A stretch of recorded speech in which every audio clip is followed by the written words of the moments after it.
മോഹിനിയാട്ടത്തിന്റെ ആൺവഴിയിലൂടെ രാവണനെയും രാമനെയും നമുക്ക് മുന്നിൽ അവതരിപ്പിച്ച ഈ അതുല്യ പ്രതിഭയ്ക്ക് നവരാത്രി സർഗോത്സവ സമിതിയുടെ അഗൈതവുമായ നന്ദി, സാഷ്ടാംഗ നമസ്കാരം. ഈ അതുല്യ പ്രതിഭയ്ക്ക് കേസരിയുടെ സ്നേഹോപഹാരം സമർപ്പിക്കുന്നതിനായി ആദരവോടുകൂടി ഡോക്ടർ PK മാധവൻ സാറിനെ ക്ഷണിച്ചുകൊള്ളുന്നു. ആദരം ഏറ്റുവാങ്ങുന്നതിനായി ഡോക്ടർ RLV രാമകൃഷ്ണൻ അവരുകളെയും ക്ഷണിക്കുന്നു.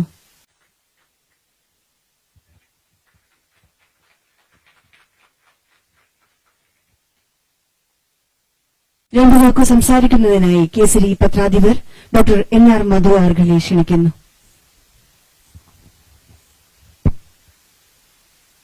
ഈ വൈകിയ വേളയിലും ഈ നിറഞ്ഞിരിക്കുന്ന സദസ്സ് ഇവിടെ നടന്ന ഈ കലാവിഷ്കാരത്തിന്റെ മഹത്വത്തെയാണ് വെളിവാക്കുന്നത്. ത്രേതായുഗത്തിന്റെ ഇതിഹാസ സ്ഥലികളിലൂടെ കഴിഞ്ഞ കുറച്ച് നിമിഷങ്ങളിലൂടെ നാം സഞ്ചരിക്കുകയായിരുന്നു.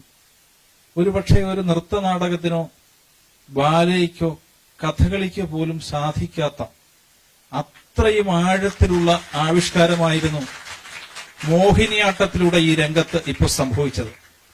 മോഹിനിയാട്ടം പൊതുവെ സ്ത്രൈണത നിറഞ്ഞു നിൽക്കുന്ന ഒരു രംഗാവിഷ്കാരമാണെന്നാണ് ഇതുവരെ ഞാൻ മനസ്സിലാക്കിയിരുന്നത്.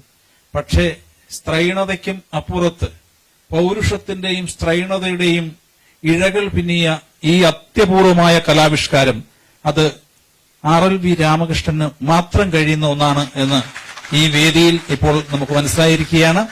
കലാകേരളത്തിന്റെ ആദരവ്, കേസരി വാരികയുടെ ആദരവ്, നവരാത്രി സർഗോത്സവ സമിതിയുടെ ആദരവ് ഈ സമയത്ത് രേഖപ്പെടുത്താൻ ആഗ്രഹിക്കുന്നു. നന്ദി.